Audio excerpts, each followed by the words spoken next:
2012 was the anniversary for the Canberra Tent Embassy in Canberra,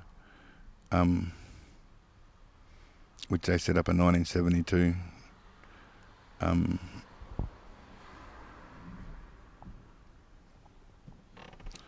A lot of delegates that was set up by Charles Perkins and Gary Foley, all the British from East Coast.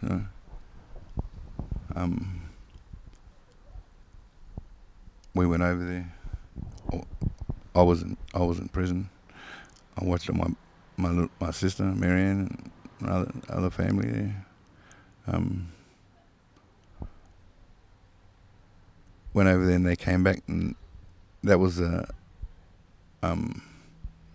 point of where they went and set up tent embassies all around Australia nationally, and they sent them back to each state to do that. And they came back here and we spoke about it, had a meeting, and it was there or Kings Park. It was there's the gateway there, the Causeway, Muddagarrup. Murray is your leg, halfway up your leg is in your Murray, and there was the level of the water that came up, because there was all little islands there, a group of them. That was the crossing for Noongar women and men to come across and go to celebration, or the birthing site in Kings Park. But we set the embassy up down there. We had a discussion.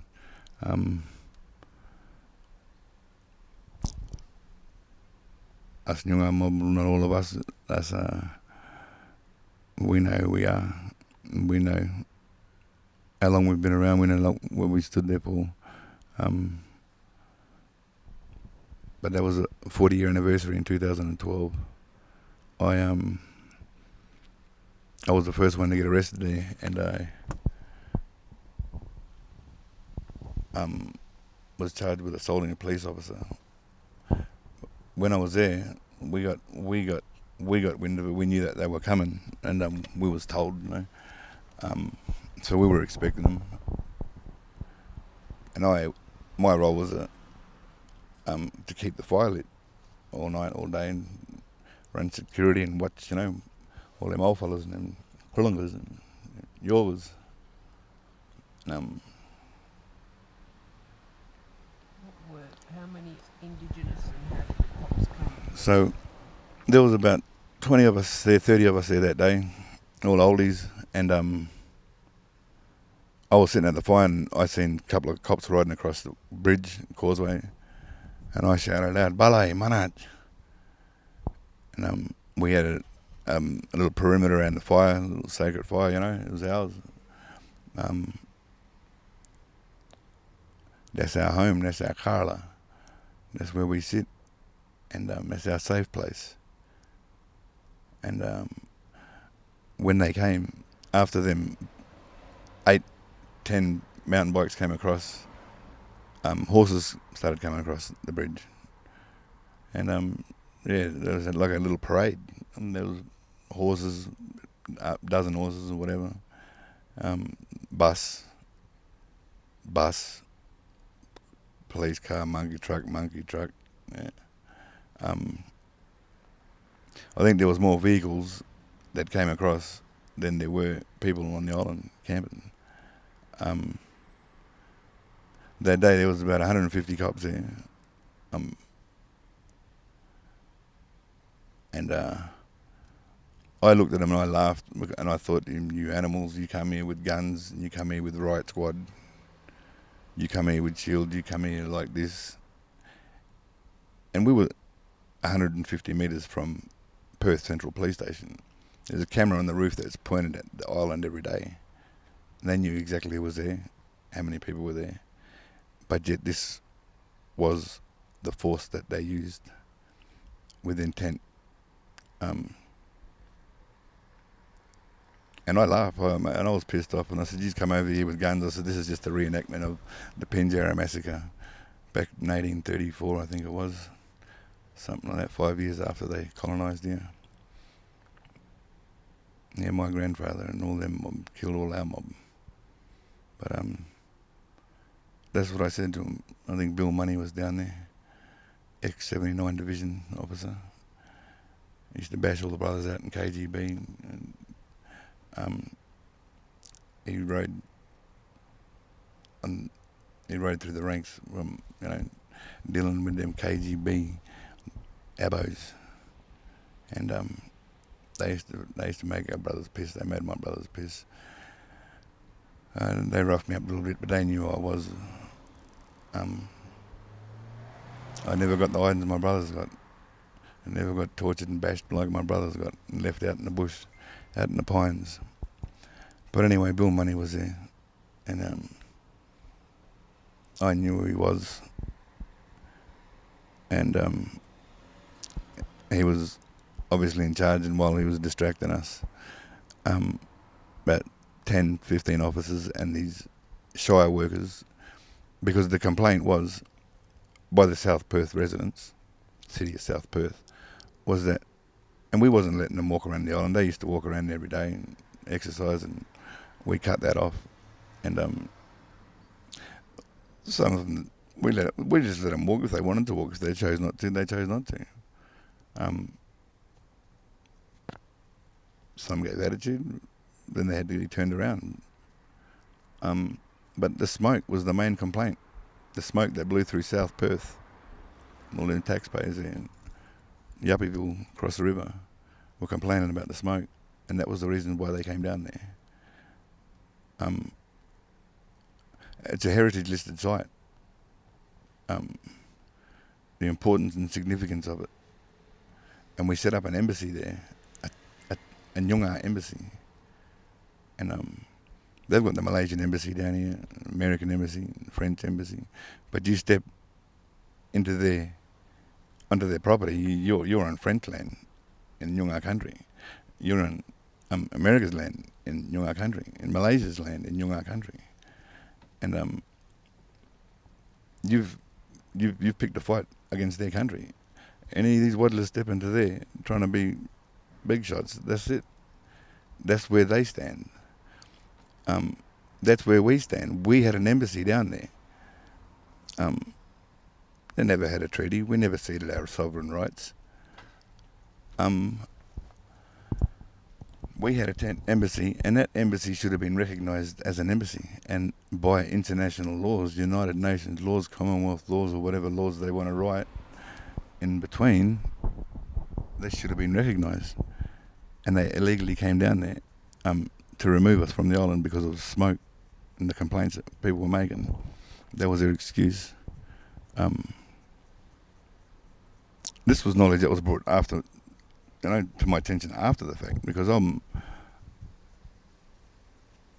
I came of age and I started to snap out of it, and I started to realise I'm my father's son, and I have to. I keep talking this talk, but I'm not walking no walk. I was fucking. I tried to compare myself to a man of that stature, and I couldn't. And it was my own foolishness and pride that thought I couldn't walk in his shoes. I could walk alongside him, but I didn't have to walk in his shoes because they're not my shoes. They was his shoes. I got my shoes on, and it's like that for all of us. But they came there, 150 cops, and arrested me. A cop pushed me. They put the fire out, and I said to mate, "You can't put the fire out, mate." And they didn't care, and obviously he just pushed me, shoved me, and he stepped back, and I said, "You can't put the fire out," and I didn't step forward, and he pushed me again, and I took about 2 or 3 steps back again, and he's still walking towards me, and he's going to push me again, and I've tapped his arm. He went face first into the dirt like a clown, and they were being aggressive. They were using aggression, and that's what they do. And they intimidate and they provoke, and we fall into their trap every time. But I got charged with assaulting him for tapping his arm away. That was the first time. A couple of weeks later, they arrested me again. Came with the same amount of people, might have been a bit more. But we didn't play the games. They wanted to rip the tents down. They wanted to remove us. And the first time we stood there and contested it, and, yeah, I got arrested. And so the second time they came, a week or two later, as soon as they all pulled up, we were all standing there waiting for them with the little welcoming party.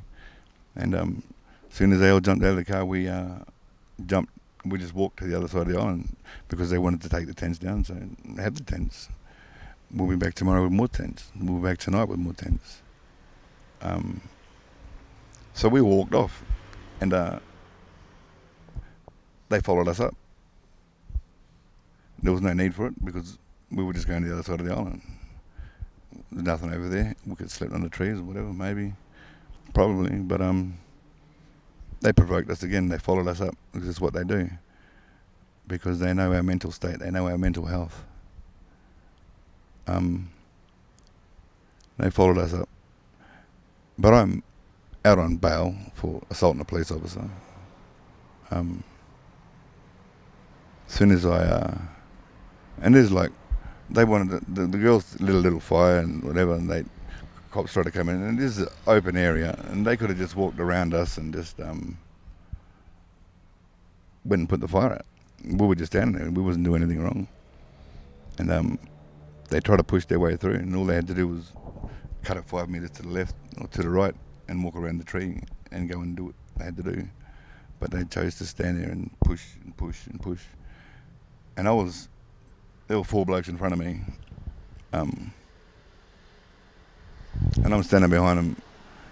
And there were 2 little skinny white little, 2 little white little fellas. A couple brothers there, young fellas, family.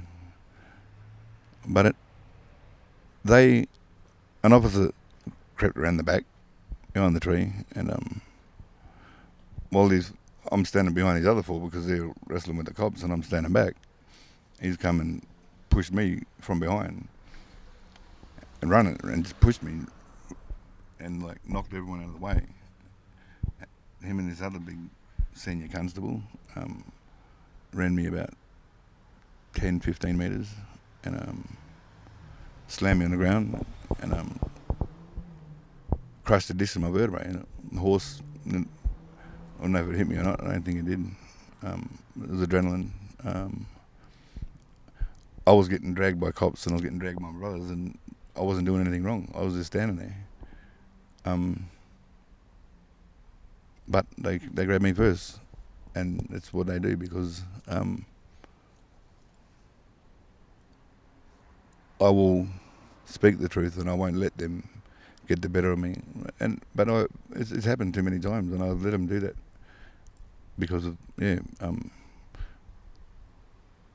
just getting too angry or being drunk or whatever, And it's now I know I have to talk and remain calm to them, but I'm going to speak and you're going to listen, and you're going to respect me how I'm going to respect you.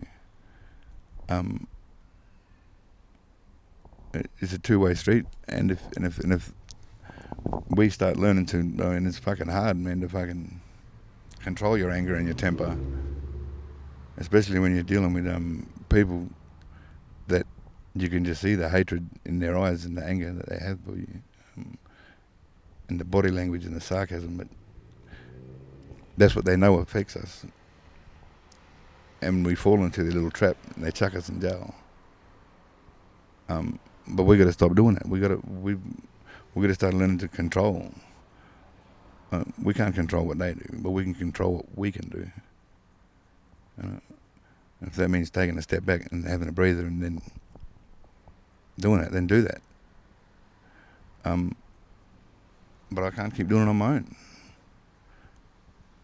I need warriors to be there. I need my young warriors to be standing there and asking those questions and wanting to know, and don't be shamed.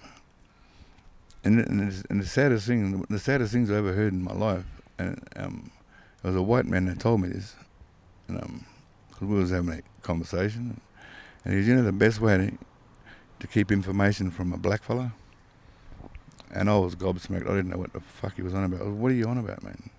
What do you mean the best way to keep knowledge from a blackfella? I said, no, I don't know, my brother. He goes, put it in a book. And just feeling just went over me. And the sensation, and it was fucking the spirit. And I knew. And I was young then, early 20s or something. I knew, but that's when I really started taking the time to read and learn about all these fellas, because they learn all about us. And they got ammunition, they got weapons in their mind with their tongue. That's their weapon, and that's their shit talk, and they know how to control it. We still learning to adapt to it, but we fucking know it's been instilled in us for 100,000 years. And we just got to know, like I was saying before, the right way, not the white way, because that belittles us. It makes us look stupid. Our pride is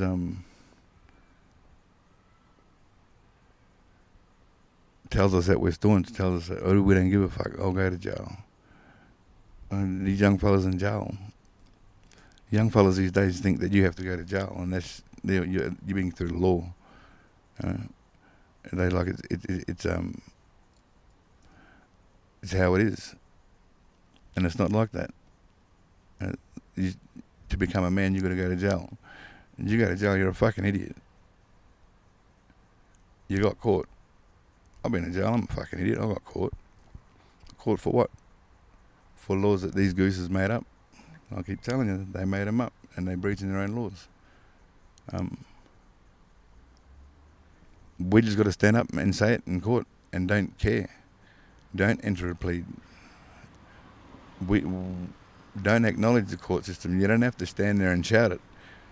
You can if you want. You're going to get angry, and you got to learn to control them emotions, but try and keep it at a level and talk.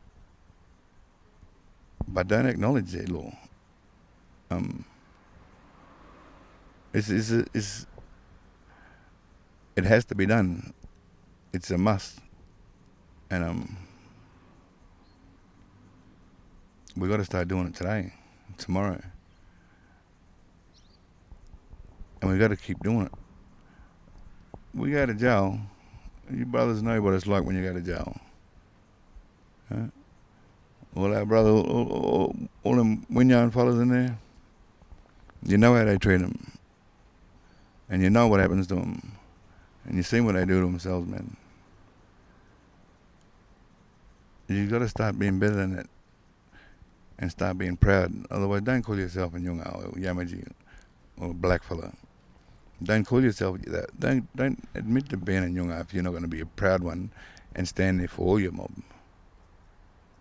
If you're going to be a goose and run them down and talk shit and make them feel insecure about themselves, you talk them up. You praise them up. You got their back. You stand beside them. That's what we've got to start doing, because that's not our way. It's not the right way. What way is it? It's the white way. Every little aspect of our lives and how we act and how we continue to behave, it comes from there. We may have had a little bit of sarcastic ways, back in the day, our ancestors, but they knew the law and they knew what was right. And so do we. And if we choose to behave and act a certain way when we know that it's fucking wrong, and then that's on us. We can't keep blaming everyone else. And forgiveness is the biggest thing, mate. We've got to learn to forgive these people because they are sick. We got the best of both worlds. We got black, we got white, I got mana, everything. Yeah, Italian. That's all gifts for me to share with you. And you have similar backgrounds. But I'm Nyunga, I'm warrior, Yamaji, Yaru, Ingara, Malgana.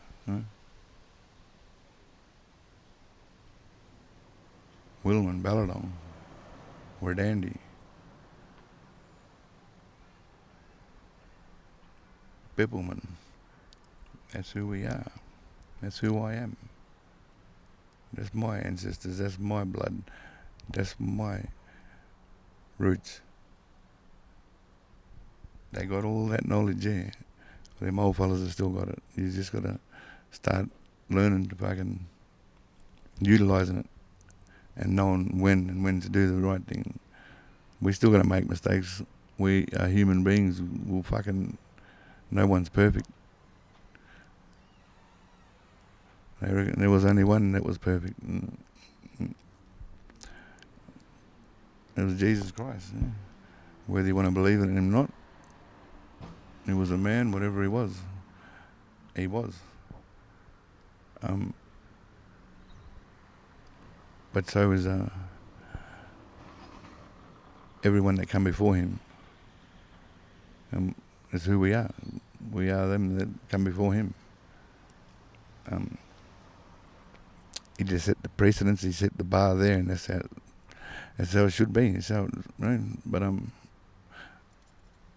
there's evil people with evil minds that make good things look bad because of their own ignorance and self-conscience and the fucking shit that's inside their head because they're sick. We just gotta learn that people are like that. Nothing you can do about it. You can knock them in the head if you want, but you'll go to jail.